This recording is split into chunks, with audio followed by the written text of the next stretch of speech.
Hello, everyone. Today I want to give you a brief overview of a very cool program called SPEAR, which is a spectral analysis and resynthesis tool. I've already um, shown previously a couple of you um, a sort of simple party trick that you can do with SPEAR, which is to draw sound.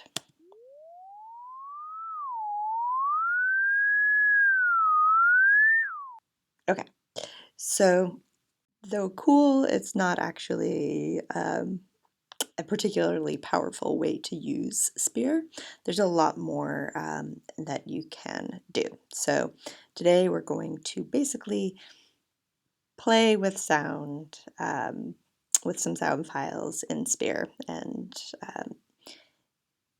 do a quick analysis of a file, um, make some alterations, and then synthesize a file, and then you'll have a new audio file to work with. It's very, very powerful, very great way to work with sound. But first, I want to make a quick point. So I've done a tutorial on Audacity before, and this view that you see here is kind of how you're probably most familiar with viewing sound. This is a waveform, and basically over time, you're seeing changes in amplitude, right?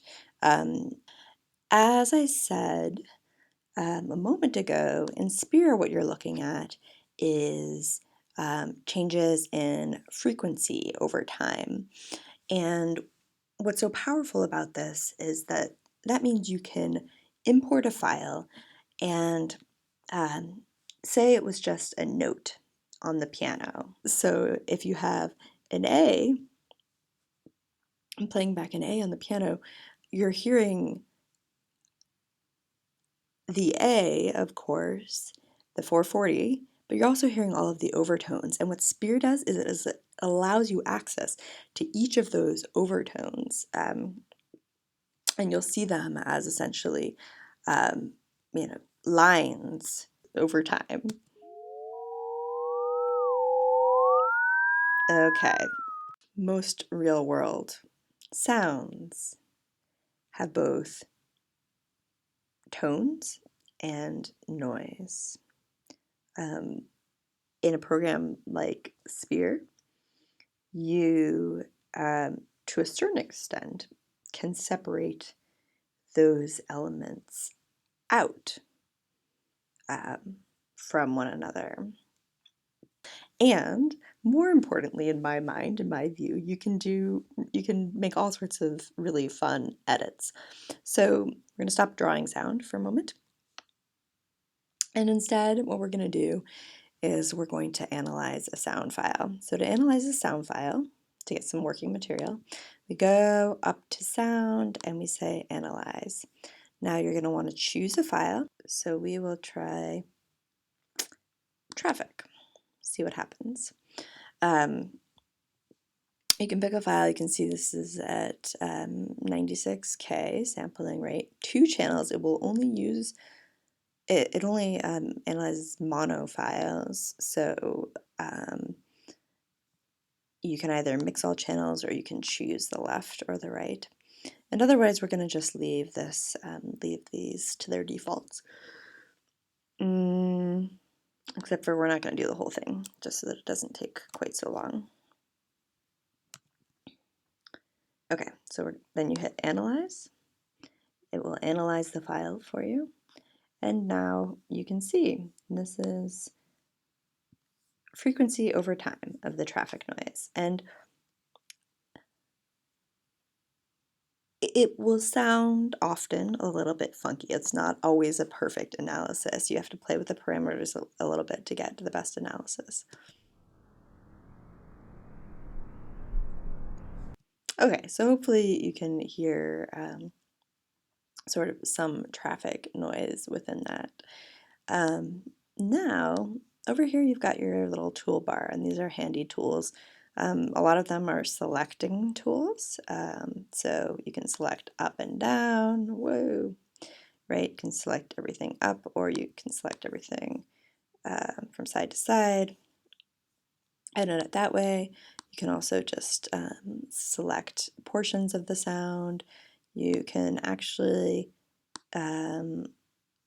just select with the mouse, and there's a lot more you can do, which we'll look at in a minute.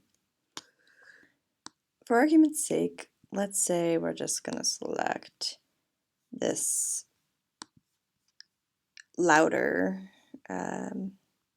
segment here, and this one, and maybe this one.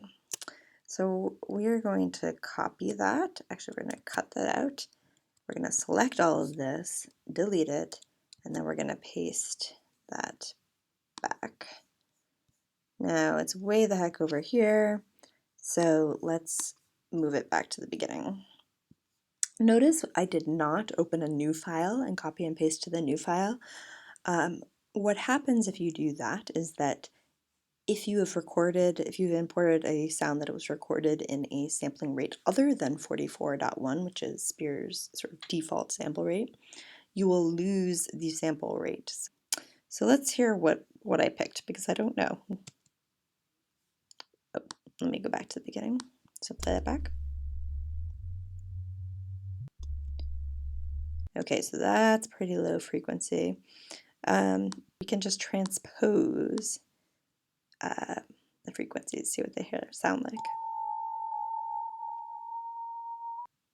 Let's say we wanted, it wasn't quite crunchy enough for us. We could copy, just Command C, and then paste, and then we could transpose this new one just a little bit, and paste, and transpose. So we can copy and paste, move this around, and let's see what it sounds like.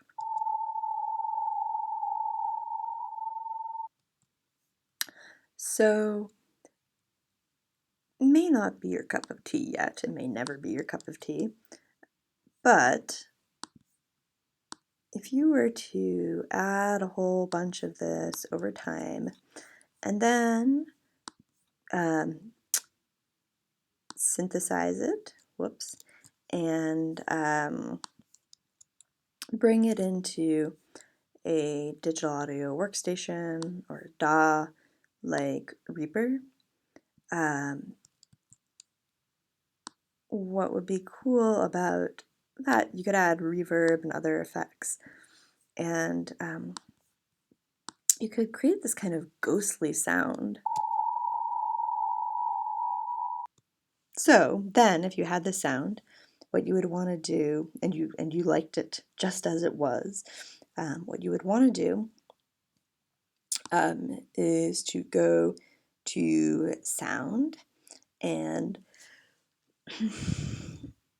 say synthesize to new file.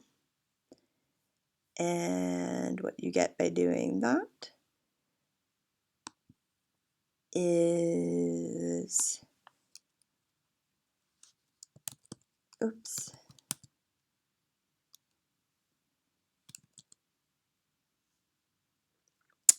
an audio file, which you could then